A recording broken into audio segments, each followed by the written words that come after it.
Red news செய்திகளுக்காக நான் உங்கள் கிருபா.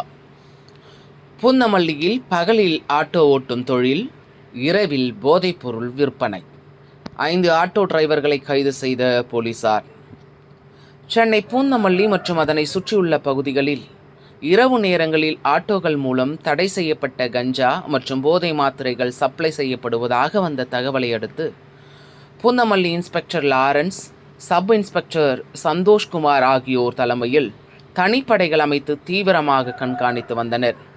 இந்த நிலையில் பூந்தமல்லி அடுத்த கரையாஞ்சாவடியில் இரவு நேரத்தில் ஆட்டோவில் சந்தேகத்திற்கிடமாக வந்த நபர்களை மடக்கி சோதனை செய்தபோது அவர்களிடம் கஞ்சா மற்றும் போதை மாத்திரைகள் இருப்பது தெரியவந்தது.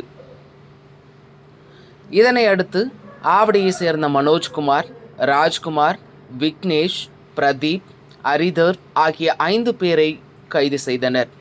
இவர்கள் பகல் நேரங்களில் ஆட்டோ ஓட்டும் தொழில் செய்து வந்ததும், இரவு நேரங்களில் அதே ஆட்டோவில் வந்த கஞ்சா மற்றும் போதைப் பொருட்களை எடுத்து சென்று கல்லூரி மாணவர்களை குறிவைத்து விற்பனையில் ஈடுபட்டதும் தெரிய வந்தது. இவர்களிடமிருந்து 3 கிலோ கஞ்சா, 1400 போதை மாத்திரைகள், 5 போதை ஊசிகள் ஆகியவற்றை பறிமுதல் செய்தனர். மேலும் இவர்கள் மும்பைக்கு சென்று போதை மாத்திரைகளை குறைந்த விலைக்கு வாங்கி வந்து பூந்தமல்லி மற்றும் அதனை சுற்றியுள்ள பகுதிகளில் கல்லூரி மாணவர்களை குறிவைத்து அதிக அளவில் விற்பனை செய்து வந்ததும் தெரிய வந்தது. மேலும் இந்த சம்பவத்தில் வேறு யாருக்கெல்லாம் தொடர்பு உள்ளது என்பது குறித்து போலீசார் விசாரித்து வருகின்றனர். பகலில் ஆட்டோ ஓட்டும் தொழிலை செய்து கொண்டு இரவு நேரத்தில் போதைப்பொருள் விற்பனை செய்து வந்த சம்பவத்தில் 5 ஆட்டோ டிரைவர்கள் கைது செய்யப்பட்ட சம்பவம் அப்பகுதியில் பரபரப்பை ஏற்படுத்தியுள்ளது.